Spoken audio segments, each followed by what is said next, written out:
Hello friends, welcome back to Cossy's Arsenal podcast. My name is Cossy. Good morning, good afternoon, good evening, wherever you are in all parts of the world. Welcome back to the channel. Welcome back to brand new video. We're going to be diving into Mikel Arteta's press conference. He was talking to the media yesterday ahead of our West Ham game on Boxing Day, and he actually spoke about a couple of things that you guys need to listen to. Injury updates on Alexander Zinchenko, Emile Smith Rowe, Gabriel Jesus, and a couple of other boys that are actually out. He also talked about the January transfer window, saying we are active and we are going to be very, very active because this squad cannot afford any luxuries of not participating in any transfer window. And of course, we'll talk about the reintegration of the boys in the squad. And of course, the most important point in this video is how do we continue winning games?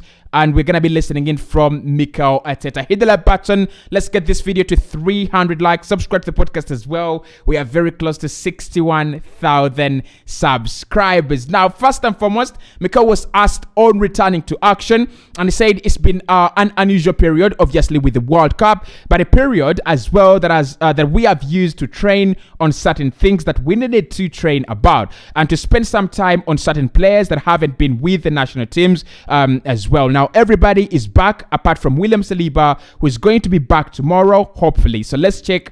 Let's crack on the second part of the season, which is going to be an interesting one and very, very intense. And he says, and we are really looking forward to it. So for me, guys, I don't know whether anyone thinks the World Cup was a distraction. Mikel thinks it was a bit of a distraction, but for me, I think it was a very, very huge distraction, especially to Arsenal. We never needed that. That is not the period we needed. We never needed that break. We were really, on our momentum.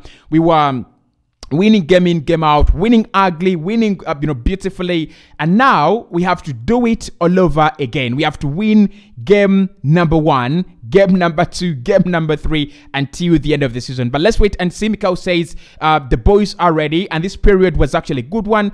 He used it to train a few boys that actually didn't participate in the World Cup, and he also needed, he used it to train in a few areas that actually needed some attention. On recreating our momentum, he says we need to do that on the pitch. We have talked about it, and we know the importance of starting strong again. We are playing at home. It's a very, very special day in the Premier League historically, a very special family day to play football. It's an incredible atmosphere on Boxing Day, and we want to make the most out of it. Okay, so that is going to be the most important and most difficult point for me.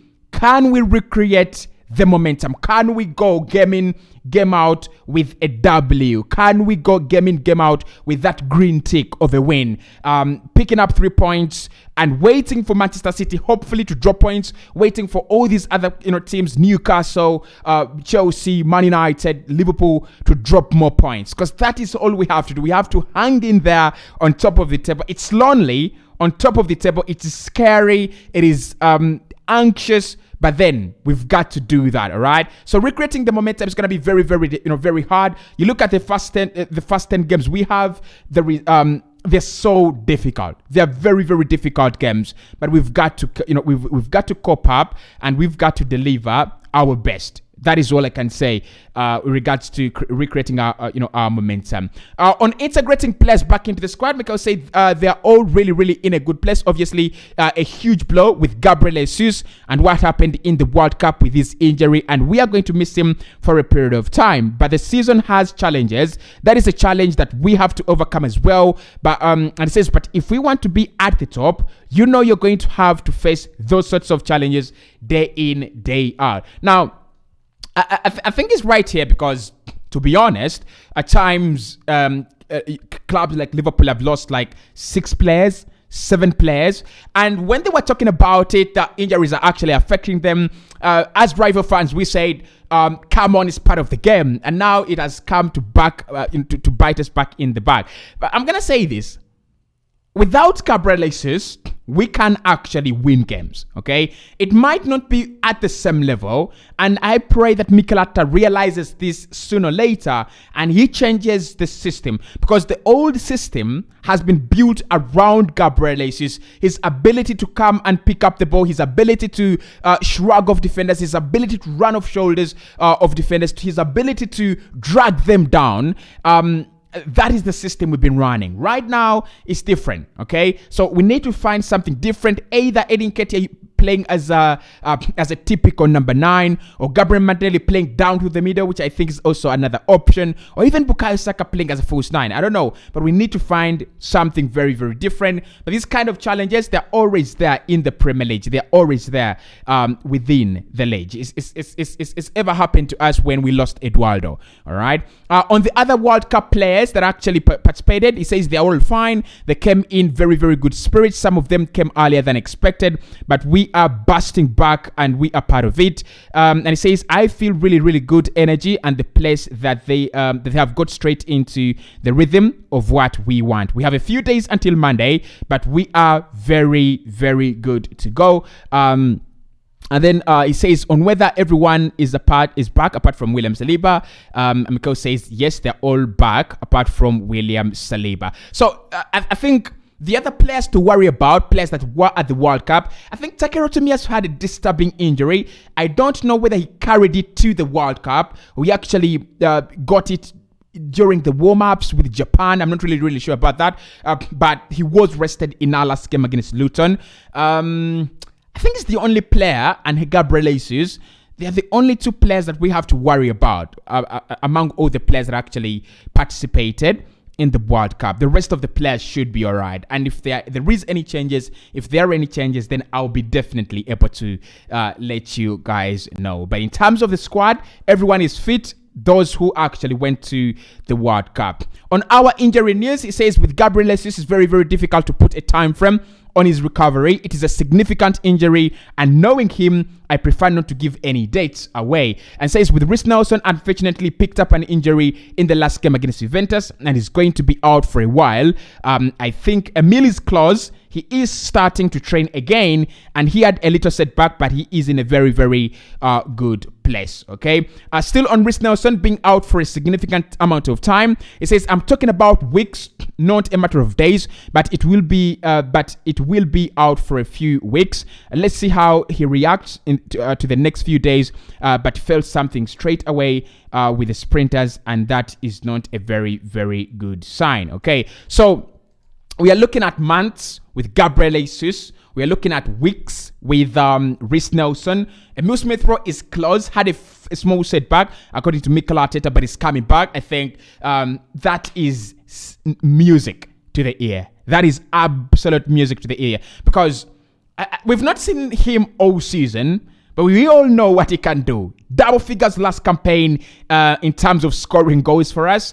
Double figures in terms of assisting and scoring goals, okay? So actually one of those few players that manage double figures when it comes to goals and assists, goal contributions last campaign for Arsenal. So we know what he brings. And if you want to have Emile Smith Rowe playing down on the left and then Gabriel Martinelli down to the middle, I think that is very, very viable. An option, okay? So let's wait and see. But in terms of injury news, not very good in terms of Reece Nelson and Gabriel Jesus, but something very interesting for Emile Smith Rowe. Okay, on suggestions, Jesus could be back, could be out until January. Mikel says, no, I never get a date, so that's not the words that I used, and I haven't used any words right now. I said we do not know. It will take some time for sure. Obviously, he's going to go through surgery, so that's the extent of the injury. Will be in the market, always active. That's what I said,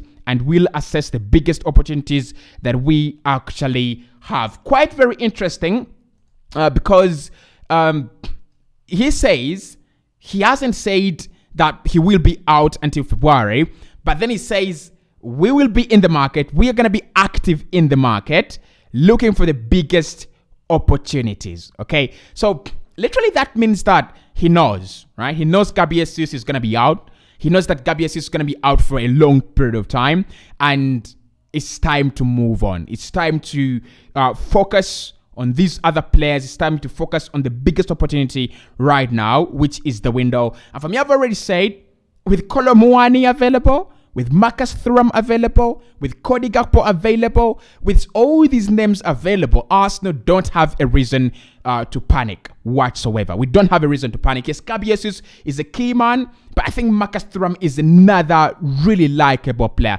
You guys, if Arsenal brought him in, you would definitely like him. I'm not trying to sell the idea of him coming to Arsenal, but I'm trying to say I've seen him at the World Cup. I've seen him and I've seen what he's all about. Maybe it was a few games, and I don't want to fall into the trap of signing a player because of the World Cup. It's kind of a trap, but I don't think he's a bad player, to be honest. I actually don't think he's a bad player, in my opinion, okay?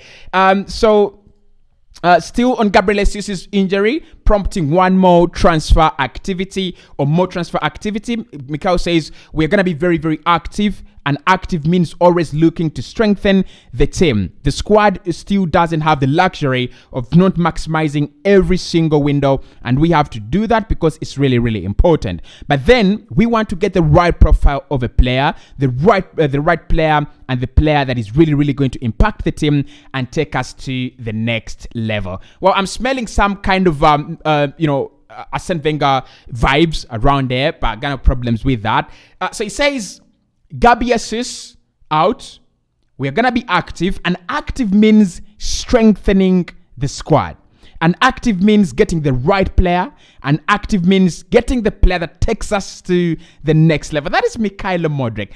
Like the way he talks about this, this right player, that is Mikhail MUDRYK. He's the player that we do not have. He's the player that I feel this Arsenal side, among all the targets, maybe your Felix as well, because Felix is a monster of a talent.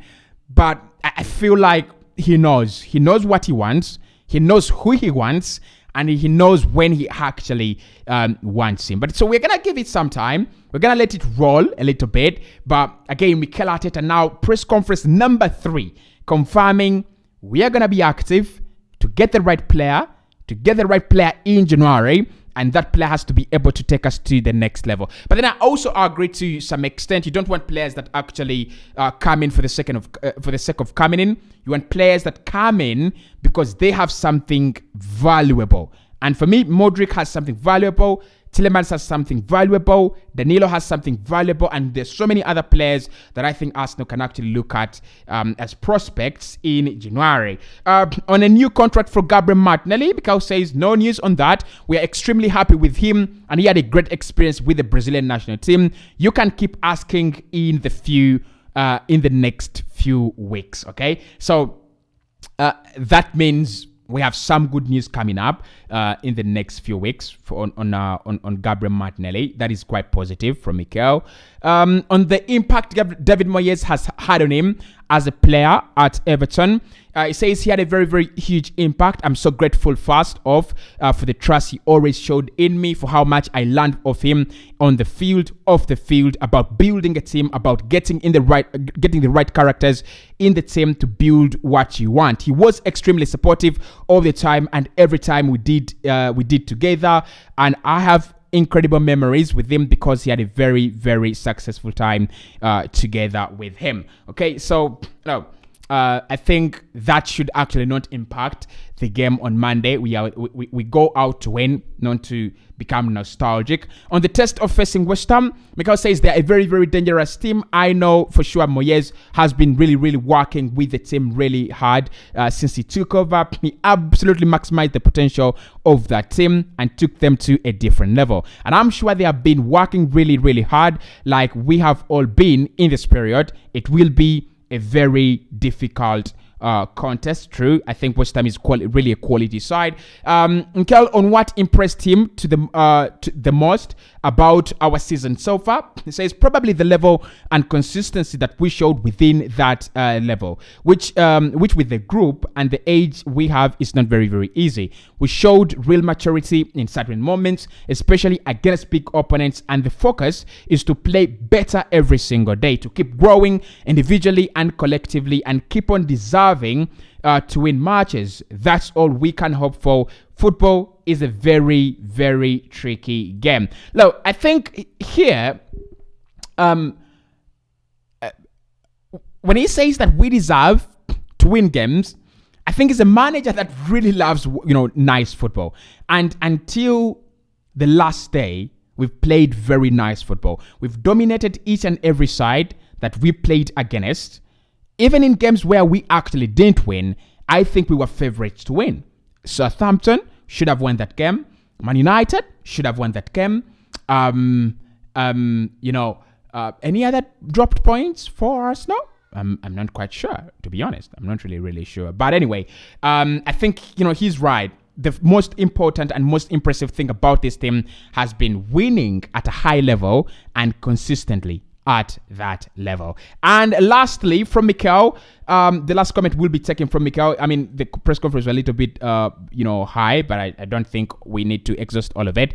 On adapting his coaching and management with the World Cup break, he says we've done a lot to work on that, but I think the second part of the season is going to be very, very different periods. Periods you have to train, and other periods that matches are going to come very, very fast. We're going to have big congested periods, and it's going to be very important on how healthy the team is, how fit it is, and how much rotation can help you sustain the levels that you actually want. And finally, on whether the January transfer window is a bigger challenge after the World Cup, he says probably we don't know exactly. There is a lot of teams with new coaches, new owners, that are probably going to go into this window in a position that is never seen or experienced before. So we know that, and we have to be active on it as well. So it's a press conference that has been filled with a lot of questions on who are we signing, when are we signing this one, and what, and then injury updates as well.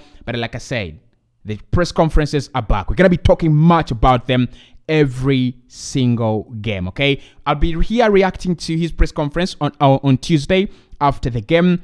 Player ratings will be coming after that game. My match reaction, 6 things we learned, and all that content will be actually coming your way. But before we that, we have the preview. We have the How to Beat West Ham series. We'll be back talking about West Ham, how they play and how they will line up and how we can actually break them down, talking about their strengths and weaknesses, and also probably analyzing David Moyes as a manager and his strengths and weaknesses as a man. But until then, hit the like button and I'll speak to you soon.